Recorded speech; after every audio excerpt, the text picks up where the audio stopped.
তোমরা যারা ক্যালকাটা ইউনিভার্সিটির আন্ডারে সেমিস্টার 4-এর ছাত্রছাত্রী আছো এবং তোমাদের ইতিহাস সাবজেক্টে অনার্স আছে, তোমাদের জন্য আজকের ক্লাস খুবই গুরুত্বপূর্ণ। আজকের ক্লাসে তোমাদের ডিএসসিসি 8 পেপার থেকে দুটি গুরুত্বপূর্ণ 20 নম্বরের প্রশ্নের উত্তর নিয়ে আলোচনা করব। দুটো প্রশ্নই মোস্ট ইম্পর্টেন্ট। প্রথম প্রশ্ন কি থাকছে দেখো। প্রথম প্রশ্ন হচ্ছে, জন লক কিভাবে একটি আদর্শ উদারনৈতিক রাষ্ট্রের রূপরেখা তৈরি করেছিলেন তা বিশ্লেষণ করো। কিভাবে অ্যান্সারটা গুছিয়ে লিখবে দেখে নাও। প্রথমেই ভূমিকা। সপ্তদশ শতকে ইংল্যান্ডের প্রখ্যাত দার্শনিক জন লককে আধুনিক উদারনীতিবাদের জনক হিসাবে অভিহিত করা হয়। ইংল্যান্ডের গৌরবময় বিপ্লবের প্রেক্ষাপটে রচিত তার বিখ্যাত গ্রন্থ টু ট্রিটিজেস অব গভর্নমেন্ট এ তিনি টমাস হবস সমর্থিত নিরঙ্কুশ রাজতন্ত্রের স্বৈরাচারী ক্ষমতার তীব্র বিরোধিতা করেন। এর পরবর্তীতে তিনি জনগণের সম্মতিভিত্তিক একটি সীমিত সাংবিধানিক ও গণতান্ত্রিক সরকারের রূপরেখা তুলে ধরেন। লকের এই রাষ্ট্রচিন্তা আধুনিক উদারনৈতিক রাষ্ট্র ব্যবস্থার মূল ভিত্তি স্থাপন করেছিল, যেখানে ব্যক্তির অধিকার ও স্বাধীনতাকে রাষ্ট্রের ক্ষমতার ঊর্ধ্বে স্থান দেওয়া হয়। প্রখ্যাত রাষ্ট্রবিজ্ঞানী ঐতিহাসিক হ্যারল্ড ল্যাস্কি লকের অবদান সম্পর্কে বলেছেন, লকের রাষ্ট্রদর্শন হলো এমন এক ব্যবস্থা যেখানে ব্যক্তি স্বাধীনতা ও সম্পত্তির অধিকার সুরক্ষিত থাকে এবং সরকার কেবল জনগণের ট্রাস্টি বা ওচি হিসাবে কাজ করে। এবার হচ্ছে উদারনৈতিক রাষ্ট্রের রূপরেখা ও বৈশিষ্ট্য। লকের মতে রাষ্ট্র সৃষ্টির পূর্বে মানুষ প্রাকৃতিক রাজ্যে বসবাস করত, যা কোনোভাবেই নৈরাজ্যকর বা হানাহানির অবস্থা ছিল না, বরং প্রাকৃতিক রাজ্য ছিল শান্তি, সদিচ্ছা ও পারস্পরিক সহযোগিতার এক আদর্শ পরিবেশ, যা প্রাকৃতিক আইন দ্বারা নিয়ন্ত্রিত হতো। এই প্রাকৃতিক পরিবেশে মানুষের 3টি অবিচ্ছেদ্য অধিকার ভোগ করত: জীবন, স্বাধীনতা ও সম্পত্তির অধিকার। এর মধ্যে সম্পত্তির অধিকারকে তিনি সবচেয়ে বেশি গুরুত্ব দিয়েছেন। লকের মতে মানুষ তার শ্রমের মাধ্যমে প্রকৃতি থেকে যা কিছু অর্জন করে সেটাই তার সম্পত্তি। কিন্তু প্রকৃতির রাজ্যে কিছু অসুবিধা ছিল, যেমন সকলের কাছে গ্রহণযোগ্য কোনো নির্দিষ্ট লিখিত আইন ছিল না, আইন প্রয়োগকারী কোনো শক্তিশালী সংস্থা ছিল না এবং বিবাদ মীমাংসা করার জন্য কোনো নিরপেক্ষ বিচারালয় ছিল না। এই অসুবিধাগুলি দূর করে প্রাকৃতিক অধিকারগুলিকে আরও সুনিশ্চিতভাবে রক্ষা করার জন্যই মানুষ নিজেদের মধ্যে চুক্তিবদ্ধ হয়ে রাষ্ট্র বা সিভিল সোসাইটি গঠন করার সিদ্ধান্ত নেয়। রাষ্ট্র গঠনের জন্য লক মূলত 2টি চুক্তির কথা বলেছে। প্রথম চুক্তির মাধ্যমে গঠিত হয় একটি সংগঠিত নাগরিক সমাজ এবং দ্বিতীয় চুক্তির মাধ্যমে সরকার বা রাষ্ট্রযন্ত্র। লকের এই চুক্তির মূল ভিত্তি হলো জনগণের সম্মতি। তিনি স্পষ্ট করেন যে রাষ্ট্র বা সরকার কোনো ঈশ্বর প্রদত্ত বা অতিপ্রাকৃতিক প্রতিষ্ঠান নয়, বরং এটি নাগরিকদের স্বতঃস্ফূর্ত ও সম্মতির ফসল। লক স্বৈরাচারী শাসনকে সরাসরি খারিজ করে সীমিত সরকার এবং সংখ্যাগরিষ্ঠের শাসনের ধারণা প্রবর্তন করেন। সরকারের ক্ষমতা হবে নির্দিষ্ট এবং তার প্রধান কাজ হবে নাগরিকদের প্রাকৃতিক অধিকার রক্ষা করা। রাষ্ট্র কখনো নাগরিকের ব্যক্তিসত্তায় অযাচিত হস্তক্ষেপ করতে পারবে না। ঐতিহাসিক ও রাজনৈতিক চিন্তাবিদ জর্জ স্যাবাইন লকের এই উদারনৈতিক কাঠামোর মূল্যায়নে বলেছেন, লকের তত্ত্বে সরকার হলো একটি চুক্তিভিত্তিক ট্রাস্ট বা ওচি, যার একমাত্র উদ্দেশ্য হল সম্প্রদায়ের কল্যাণ সাধন এবং ব্যক্তি স্বাধীনতার ওপর অযৌক্তিক হস্তক্ষেপ থেকে সম্পূর্ণ বিরত থাকা। লকের উদারনৈতিক রাষ্ট্রের আরেকটি যুগান্তকারী বৈশিষ্ট্য হল বিপ্লবের অধিকার। যেহেতু সরকার জনগণের একটি ট্রাস্ট বা ওচি মাত্র, তাই সরকার যদি তার শর্ত পূরণে ব্যর্থ হয় অথবা স্বৈরাচারী হয়ে নাগরিকদের প্রাকৃতিক অধিকার হরণ করতে উদ্যত হয়, তবে জনগণ সেই সরকারকে উৎখাত করে নতুন সরকার গঠন করার পূর্ণ অধিকার রয়েছে। অর্থাৎ রাষ্ট্রে শাসকের ক্ষমতা চূড়ান্ত নয়, জনগণের সার্বভৌমিক ক্ষমতাই চূড়ান্ত। ক্ষমতার অপব্যবহার রোধ করতে লক সরকারের আইন, শাসন ও বিচার বিভাগের মধ্যে ক্ষমতার বিভাজনের ওপরে জোর দিয়েছেন।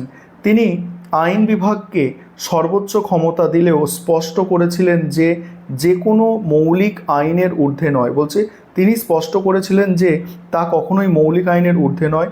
রাষ্ট্রীয় ক্ষমতার এই বিভাজন এবং ধর্মীয় সহিষ্ণুতার নীতি লকের রাষ্ট্রদর্শনকে প্রকৃত অর্থে একটি উদারনৈতিক চেহারা প্রদান করেছিল। এবার তোমরা উপসংহারটা দেখে নাও, উপসংহারটা আর পড়ছি না। আর ভালো নম্বর পেতে গেলে এইভাবে ভালো করে প্রশ্নের উত্তরগুলো গুছিয়ে লিখতে হবে। পরের প্রশ্ন, ইংল্যান্ডে প্রথম শিল্প বিপ্লবের কারণ, বা ইউরোপের অন্যান্য স্থানের তুলনায় ইংল্যান্ডে বা অন্যান্য জায়গার তুলনায় ইংল্যান্ডে কেন প্রথম শিল্প বিপ্লব হয়েছিল, এই প্রশ্নের উত্তর নিয়ে আলোচনা করব। তার আগে একটা বিষয় তোমাদের বলার আছে।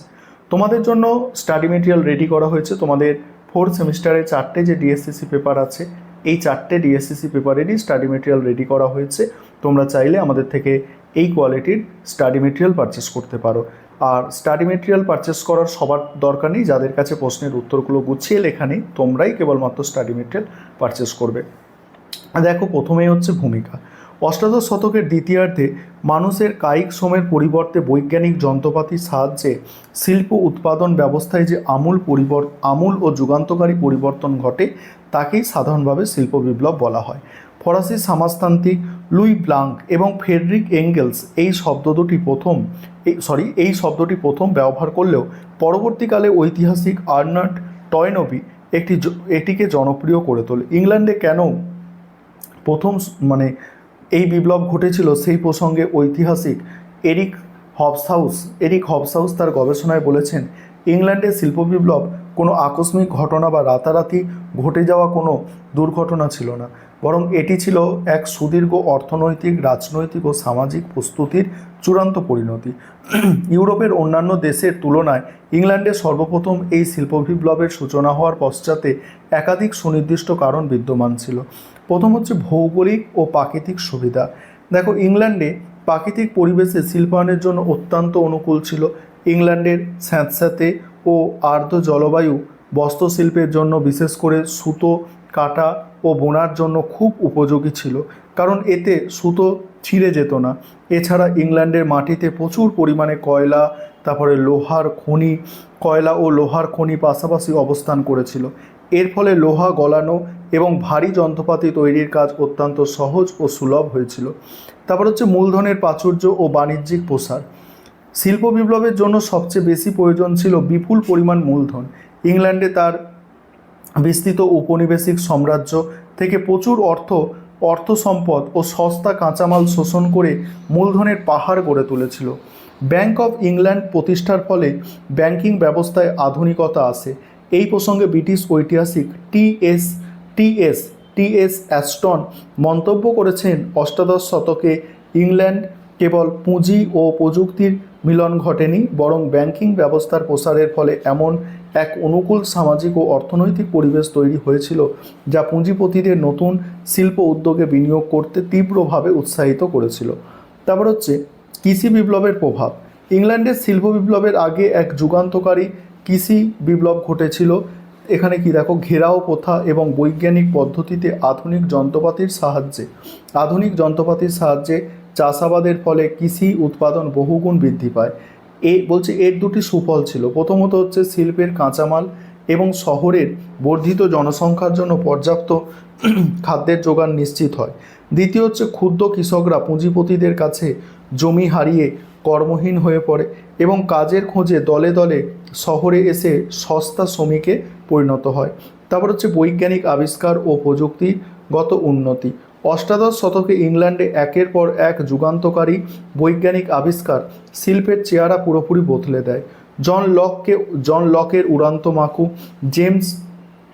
জেমস হারগ্রিভসের স্প্রিং জেনি, রিচার্ড আর্করাইটের ওয়াটার ফ্রেম এবং এইভাবে বিভিন্ন আবিষ্কার করে। সর্বোপরি 1769 খ্রিস্টাব্দে জেমস ওয়াটের উন্নত মানের বাষ্পীয় ইঞ্জিন আবিষ্কার শিল্পের উৎপাদন এবং কারখানায় শক্তির যোগানে এক অকল্পনীয় গতি এনে দেয়। তারপর হচ্ছে রাজনৈতিক স্থিতিশীলতা ও সরকারি নীতি। অষ্টাদশ শতকে ইউরোপের অন্যান্য দেশে যখন ফরাসি বিপ্লব তারপরে ঘন ঘন যুদ্ধ ও রাজনৈতিক অস্থিরতা চলছিল। ইংল্যান্ড তখন ছিল রাজনৈতিক দিক থেকে অত্যন্ত স্থিতিশীল। 1688 সালের গৌরবময় বিপ্লব, এরপরে ইংল্যান্ডের অভ্যন্তরীণ রাজনীতি শান্ত হয়। ব্রিটিশ সরকার দেশের শিল্পপতি ও বণিকদের স্বার্থে অবাধ বাণিজ্য নীতি গ্রহণ করে এবং মধ্যযুগীয় গিল্ড ব্যবস্থার কড়াকড়ি বাতিল করে, যা শিল্পের অবাধ বিকাশকে সাহায্য করেছিল। তারপর হচ্ছে উন্নত পরিবহন ও যোগাযোগ ব্যবস্থা। শিল্পে উৎপাদিত পণ্য দ্রুত বাজারে পৌঁছে দেওয়া এবং কারখানার কাঁচামাল আনার জন্য উন্নত পরিবহন ব্যবস্থা অপরিহার্য ছিল। ইংল্যান্ডে জন ম্যাকডামের পদ্ধতিতে পিচ ঢালা মজবুত রাস্তা, পণ্যবাহী খাল খনন এবং পরবর্তীকালে জর্জ স্টিফেনসনের বাষ্পীয় রেল ইঞ্জিন আবিষ্কার পণ্য পরিবহনের যুগান্তকারী পরিবর্তন আনে, যা শিল্পায়ন ত্বরান্বিত করে। এবার উপসংহারটা তোমরা দেখে নাও। এইভাবে ভালো করে গুছিয়ে প্রশ্নের উত্তরগুলো লেখার চেষ্টা করবে।